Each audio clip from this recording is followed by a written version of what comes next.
Nice to be here. It's been great getting to know some of you, at least, over the last couple of days. Really wanted to thank you guys for inviting me and for being very generous hosts. I've very much enjoyed it. Let's see, this meeting's being recorded. We'll let that happen. I'm going to focus today on the power of numeric evidence in science communication. There is often a stereotype that people don't share numeric information because the public can't handle it.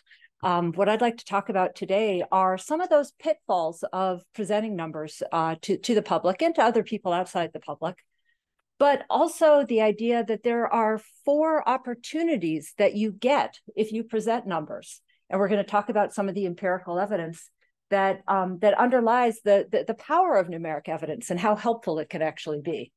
At the very end of the talk, I'm also going to hopefully give you a feel for not just the idea that presenting numbers can be very beneficial, at least sometimes, but also that you can't present numbers in just any way. You have to think about it strategically. You have to use evidence-based techniques for presenting numbers. And I'll give you a feel for about maybe 3 of those strategies. Let's see. There we go. Okay. I'm actually going to start with my mom, though.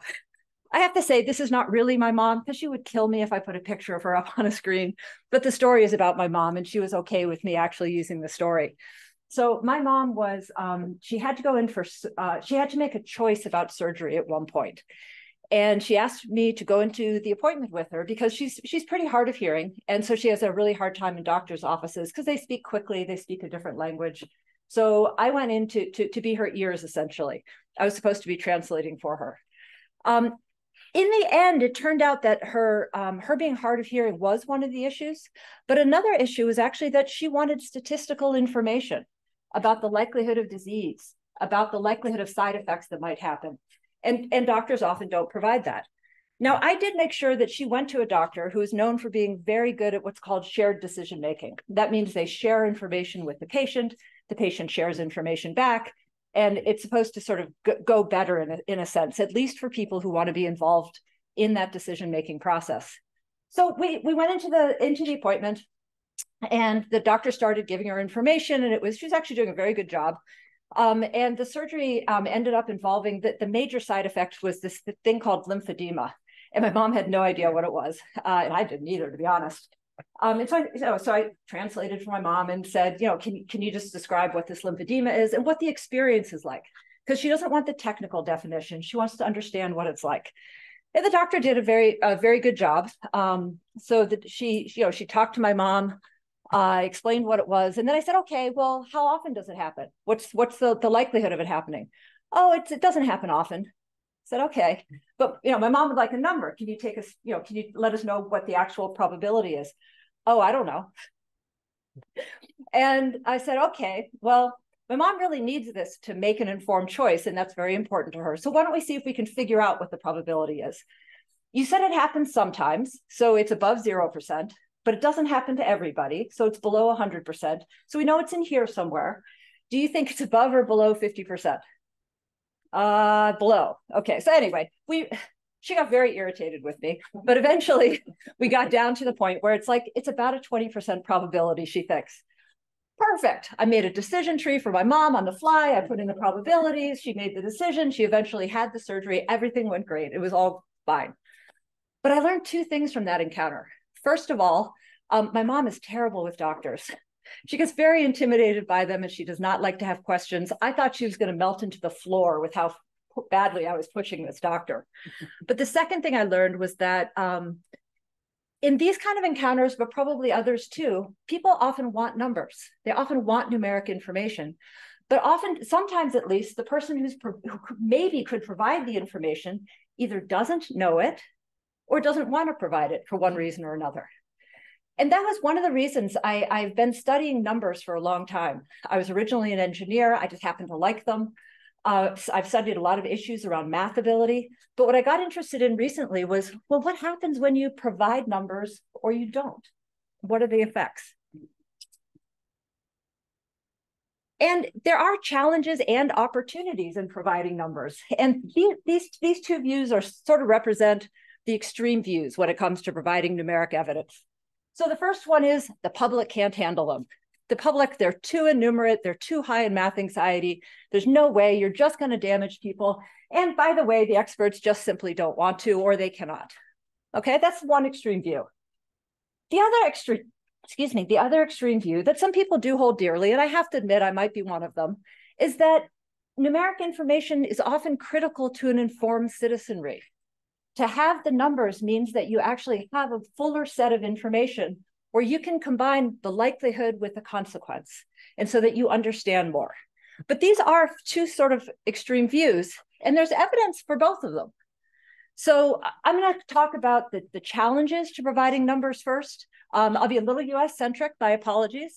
But one of the main challenges for providing numbers is just simply innumeracy. So in the United States, when it comes to the proportion of people who are functionally innumerate, almost a third of our population is considered functionally innumerate. They can do just very simple processes with numbers. They can count.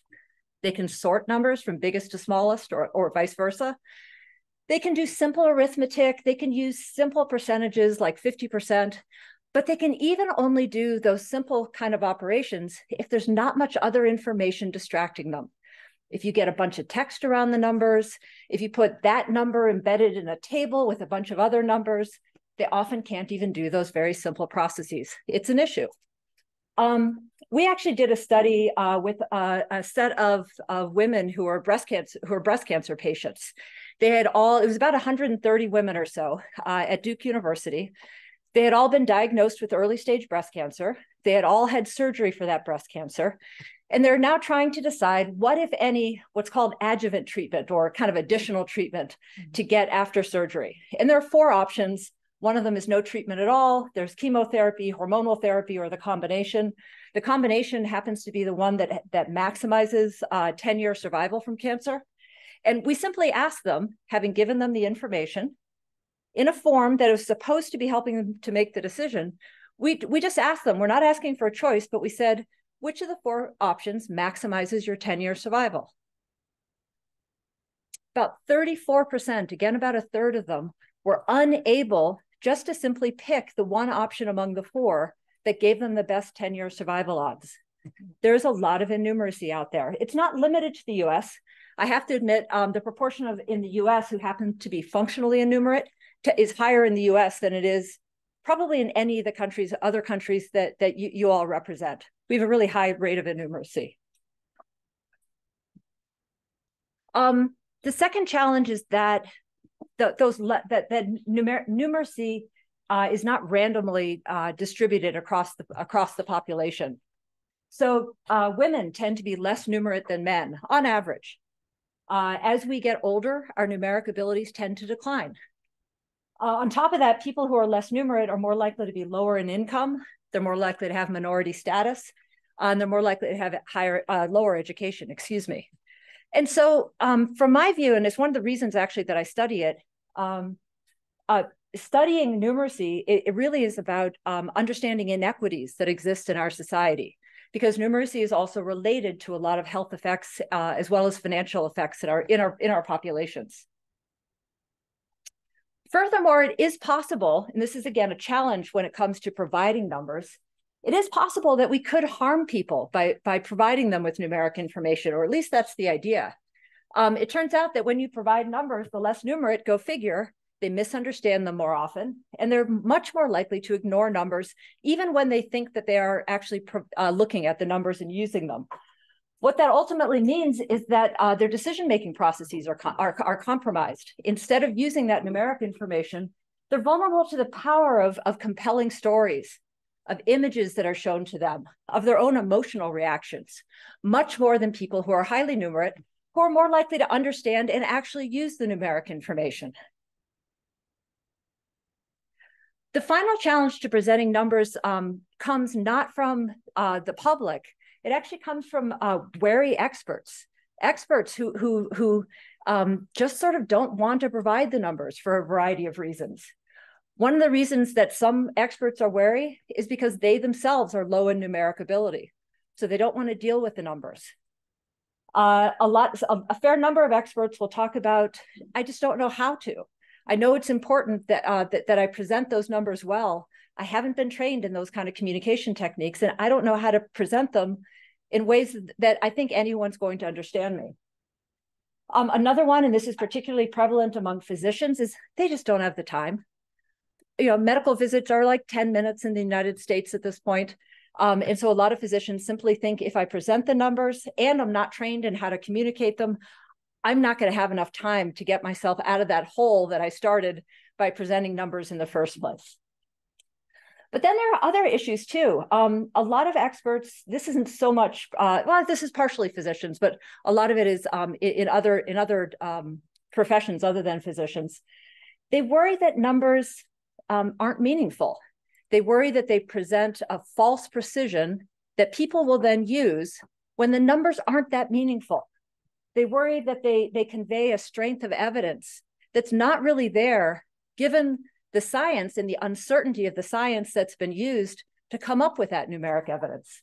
And so in general, they question whether the numbers have meaning, so why should I present them anyway? So that's another challenge to presenting numbers. A result of these various challenges to presenting numbers is that experts often then hesitate to present quantitative information. Now, these challenges are real. You do get deficits in decision-making when it comes to people who are less numerate. They are more likely to use images and stories and those kinds of things. On the other hand, if you didn't present the numbers, everybody is left with just the images and the stories and whatever.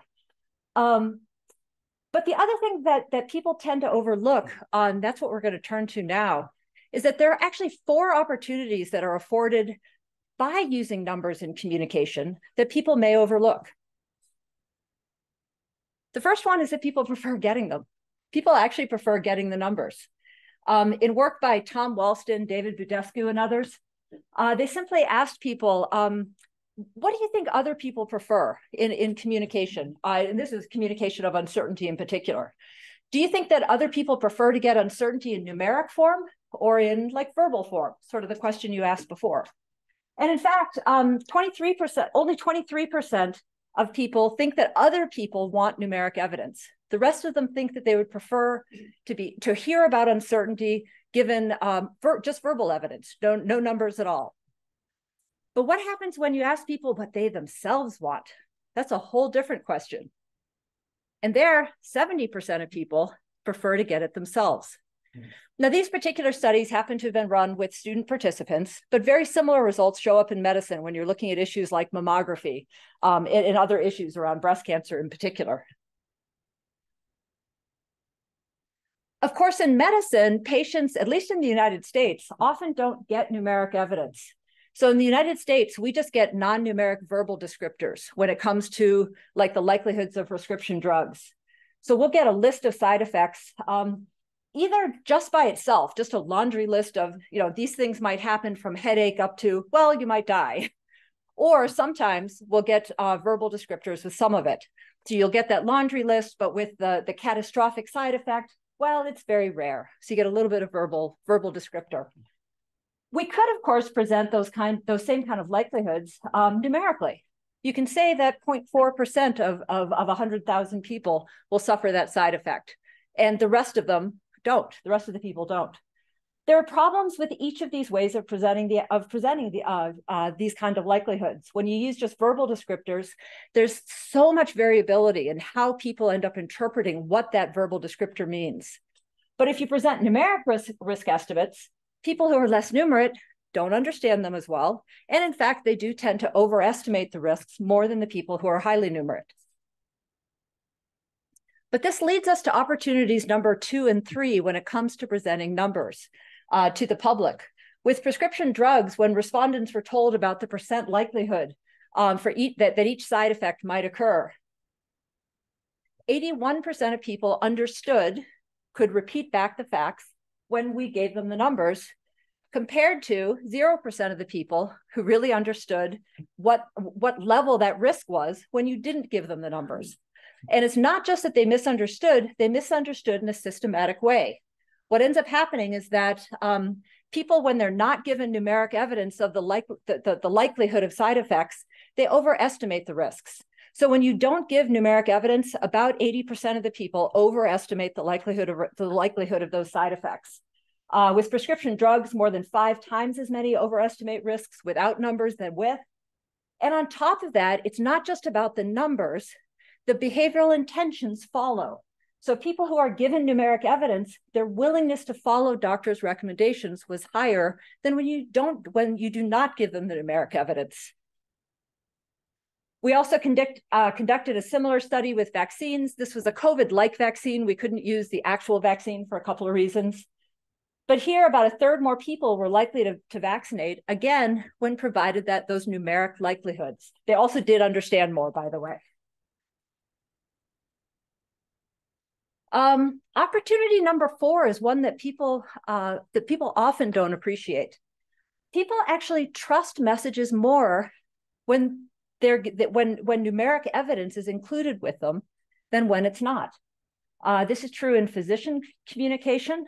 When physicians present evidence about the likelihood of prostate cancer, let's say, the physician tends to be trusted more when saying, well, your chances are 12%, than when you have a low chance of prostate cancer. They actually trust more when numeric evidence is provided. The patients given the numeric evidence also said that that they didn't think that the doctor had minimized the risk so that they wouldn't worry, compared to the people who are not given numeric evidence. And they thought the doctor was trying to minimize risk, was trying to kind of make them worry less, perhaps. A similar effect happens in journalism, in newspapers, as well as on television. When those reporters actually include numeric evidence in their reports, people trust them and trust their stories more than when they don't include numeric evidence. One of the things that I think is important here, we haven't actually studied this. I'm really interested in studying this in a more long-term way. But given issues with trust in science, trust in journalists, trust in just all of these domains of life that are scientific and numeric, given all of the issues with trust, is it possible that if we did more systematically use numeric evidence within our messages, is it possible we could actually increase trust over time? That's a question. I don't know for sure that it would work, but I'm very interested in studying that longer term. Another perhaps overlooked opportunity concerns engagement specifically. We did 3 different studies. 2 of them were observational studies on Twitter and on Reddit. What we did is we scraped tweets from a client scientist Twitter accounts, and then we took about 17,000 posts from Reddit that came from a climate subreddit. We controlled for factors that were related to people engaging more in general with posts. And then what we looked at, we divided the posts into, did you simply have a number, just an Arabic integer or not? We didn't care at this point what the Arabic integer was about. We just, does it have one or does it not? A very, very simple analysis with a bunch of controls. And what we found was that messages with numbers were shared up to 32% more compared to when they did not include numbers. And again, very simple analysis. Does it have an Arabic integer or does it not? We then followed up with an experimental study because we wanted to test the causality. And so what we did is we had 4 different types of tweets in a study that we conducted on MTurk. One of them had Arabic integers that described climate consequences. Two other conditions had the same information, but described either with verbal labels or even a less precise verbal label. And then our last condition just had an Arabic integer that had nothing to do with consequences. It had like a year. It happened in the year 2010, for example. And that's what we compared.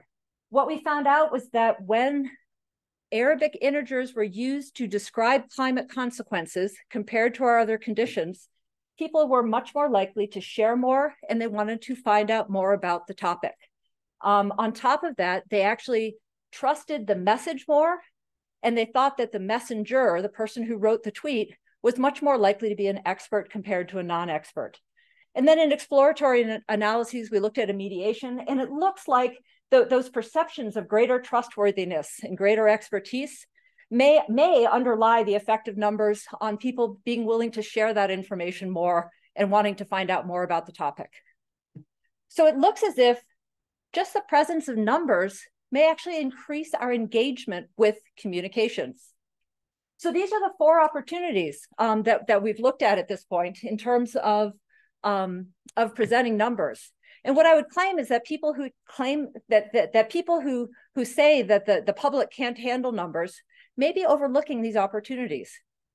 This is not to say that we should always use numbers all the time and in any form for sure, but it says that in the evidence that we've been able to collect across a few different domains, there's some decent evidence at this point that numbers have some benefits that people perhaps overlook.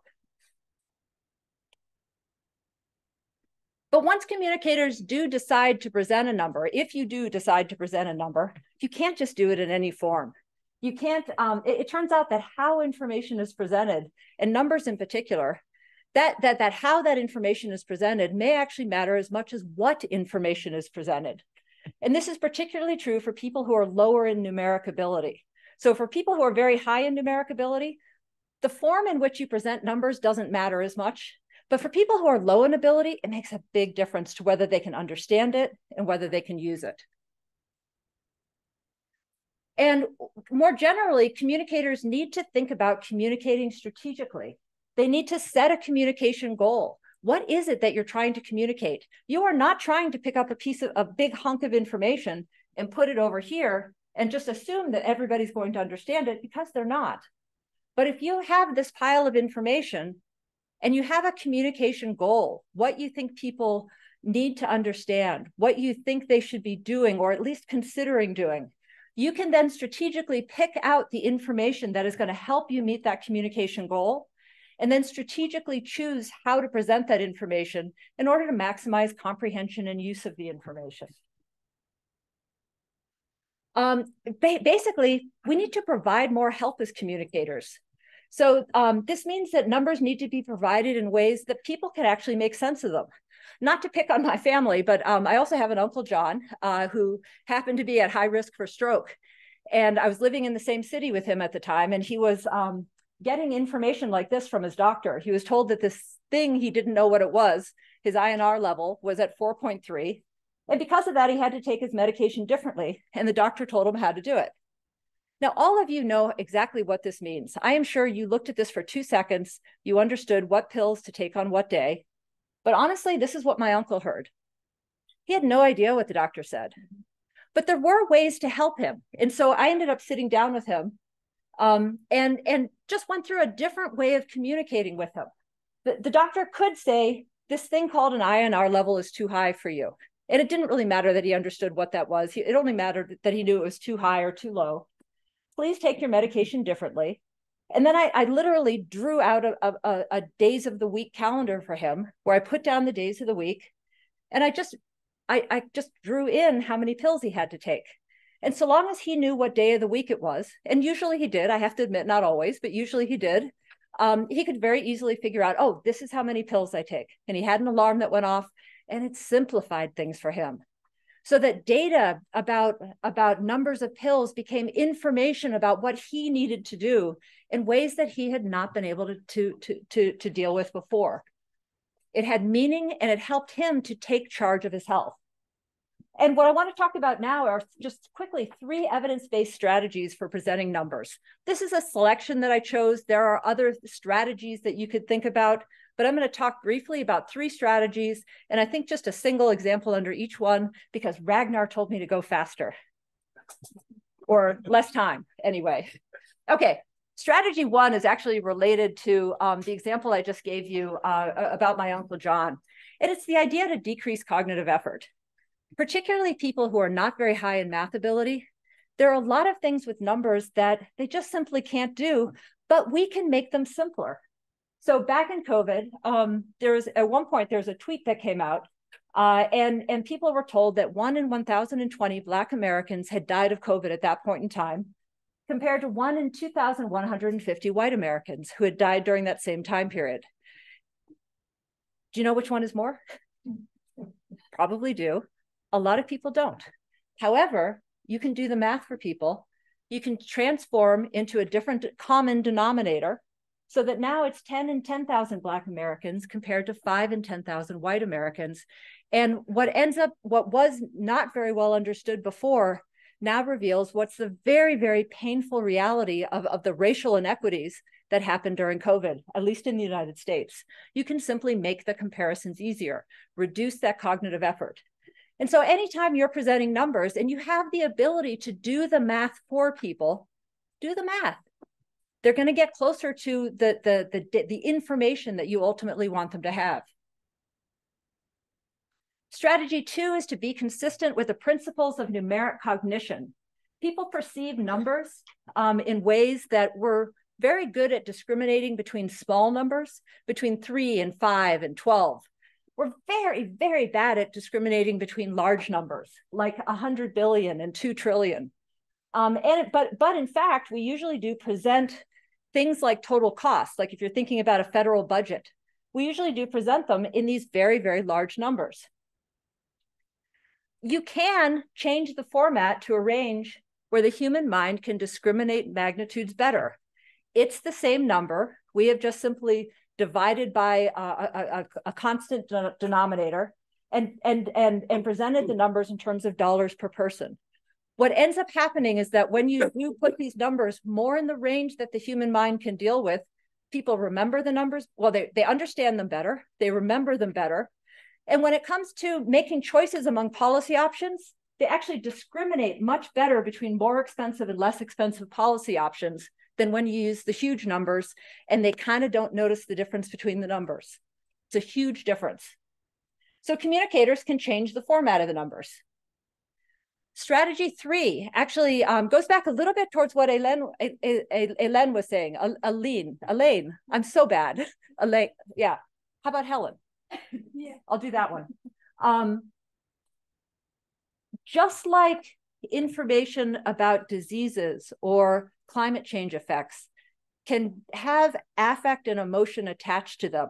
You can feel worse about, feel worse or not as worse about global temperatures rising. It turns out you can also feel better and worse about numeric evidence. You can have more negative or more positive feelings about numeric evidence.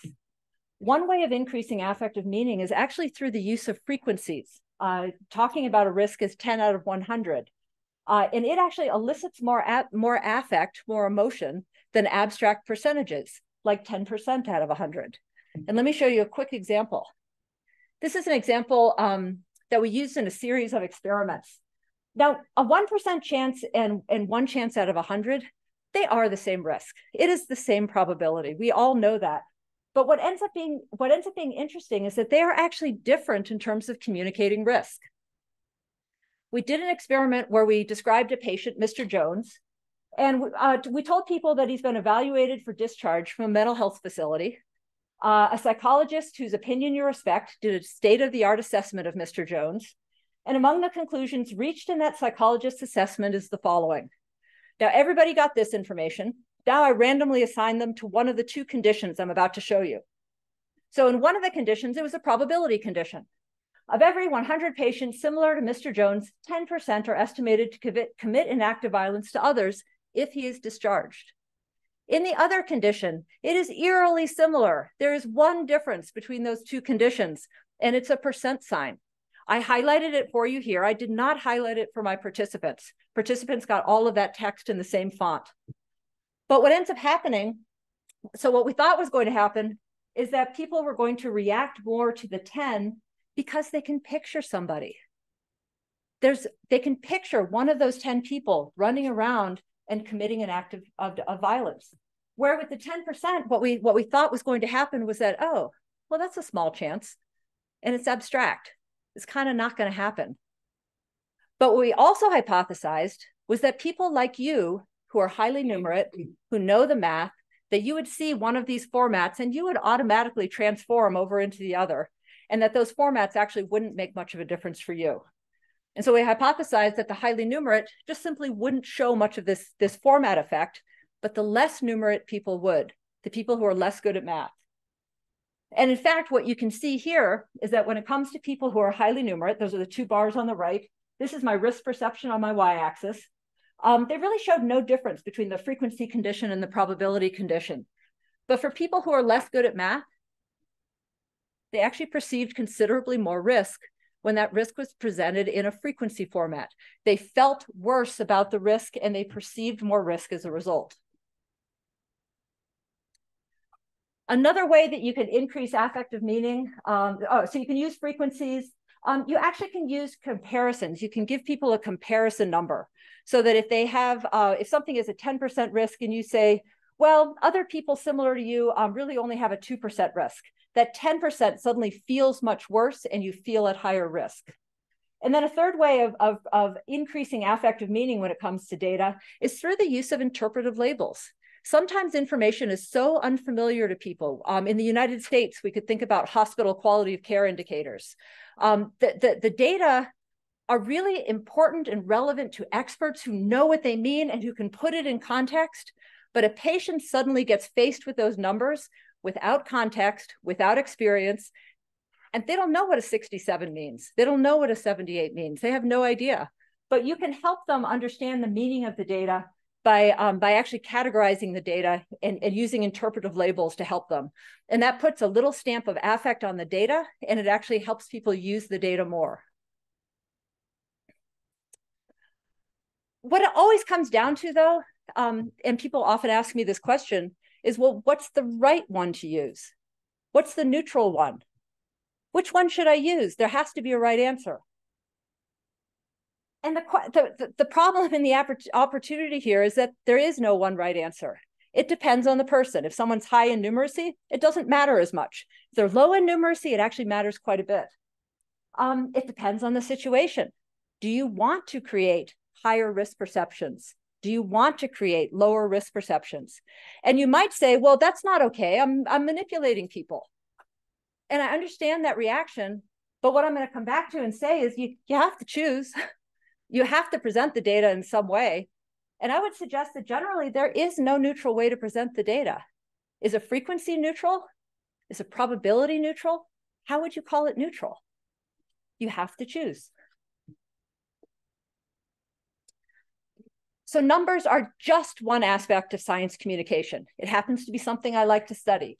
It also happens to be an important part of science communication because science is about quantification. It is often about numbers at its basis. On top of that, people do prefer getting numbers oftentimes, and providing them can correct people who have the wrong facts.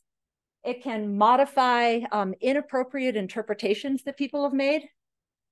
It can, in the couple of studies that we've run, and admittedly we have not run a lot, but in the studies where we've looked, it's improved risk perceptions and it's actually increased healthy intentions. That's for prescription drugs and vaccines in particular. It also seems to increase trust and engagement.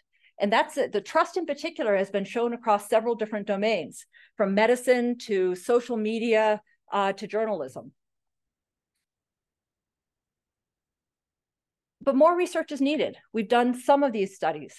What's usually happened is that people have made an assumption that the public can't handle numbers. And what I would say back is, yes, you have a good point. However, there are also some opportunities that are afforded by presenting numeric evidence. And if you present those numbers strategically, more of the public is going to be able to understand them as well as use them. But we do need more research. And then I guess I would close by saying that there is a science of science and risk communication. And that science of risk and science communication is important because in the end, it's human beings who are perceiving the risks, who are making the decisions, who are using the technologies or not, who are supporting policies or not supporting policies.